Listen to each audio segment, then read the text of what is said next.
गणेश चतुर्थी का पर्व सबसे पहले किसने मनाया और कहाँ मनाया, आइए जानते हैं पूरी कहानी कहाँ से शुरू हुई। हमारे चैनल पर नए हैं तो वीडियो को लाइक करें, चैनल को सब्सक्राइब जरूर करें। हम आपके लिए इस तरह की कहानियां लेकर आते रहेंगे। कहानी इस प्रकार है। भावनात्मक और जीवंत कथा। प्रस्तावना भाद्रपद मास की शुक्ल चतुर्थी का दिन था। चारों ओर भक्ति का वातावरण फैला हुआ था। आकाश में स्वर्णिम सूर्य की किरणें चमक रही थी, मानो स्वयं देवता किसी विशेष अवसर की प्रतीक्षा कर रहे हों। यह वही दिन था जब संसार में प्रथम पूज्य, विघ्नहर्ता और मंगलकर्ता श्री गणेश प्रकट हुए। माता पार्वती की ममता। एक दिन कैलाश पर्वत पर माता पार्वती स्नान की तैयारी कर रही थी। उन्होंने अपने शरीर पर हल्दी चंदन का उबटन लगाया। जब वह उतरा तो उन्होंने उस लेप से एक सुंदर बालक की मूर्ति बनाई। वह मूर्ति इतनी मनोहर थी कि जैसे जीवित हो। पार्वती जी ने आंखें बंद की और बोली, हे मेरे प्राण प्यारे पुत्र, जागो और मेरे जीवन की खुशी बनो। और देखो, वह बालक सचमुच जीवित हो उठा।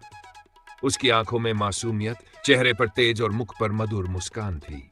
माता पार्वती ने हर्ष से कहा, आज से तुम मेरे पुत्र हो, तुम्हारा नाम गणेश होगा।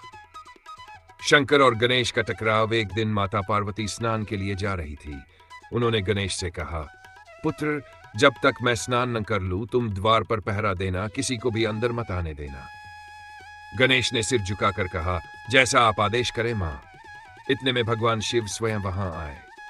वे अंदर जाना चाहते थे।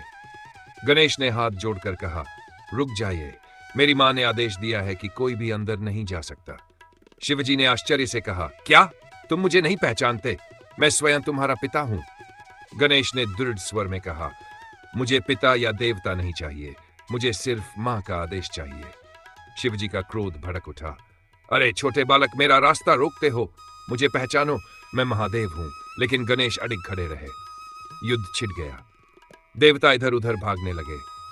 पार्वती जी स्नान से निकली और देखा कि उनका पुत्र शिवजी से युद्ध कर रहा है। क्रोध में आकर शिवजी ने अपने त्रिशूल से गणेश का मस्तक काट दिया। पूरा कैलाश शोक और सन्नाटे में डूब गया। पार्वती का क्रोध और शंकर का पश्चाताप। माता पार्वती ने विलाप करते हुए कहा, हाय मेरे पुत्र, क्यों काट दिया उसका सिर? अब मैं इस जगत का नाश कर दूंगी। देवताओं ने भी हाथ जोड़कर प्रार्थना की, हे महादेव, माता पार्वती का हृदय शांत कीजिए, वरना यह सृष्टि नष्ट हो जाएगी। तब शिवजी का हृदय पिघल गया। उन्होंने कहो गई, तुरंत उत्तर दिशा में जो भी प्राणी सोया मिले उसका सिर लाकर लाओ। देवताओं ने जाकर एक हाथी का सिर लाकर प्रस्तुत किया। शिवजी ने उसे बालक के धड़ पर लगाया और प्राण प्रतिष्ठा की। अचानक बालक जीवित हो उठा। पार्वती की आंखों में आनंद के आंसू छलक पड़े। प्रथम पूज्य का आशीर्वाद। शिवजी ने प्रसन्न होकर कहा, हे पुत्र गणेश, आज से तुम सभी देवताओं में प्रथम पूज्य कहलाओगे। हर कार्य की शुरुआत सबसे पहले तुम्हारी पूजा से होगी। तुम विघ्नहर्ता और मंगलकर्ता कहलाओगे। देवताओं ने भी हर्ष से गणेश जी की स्तुति की।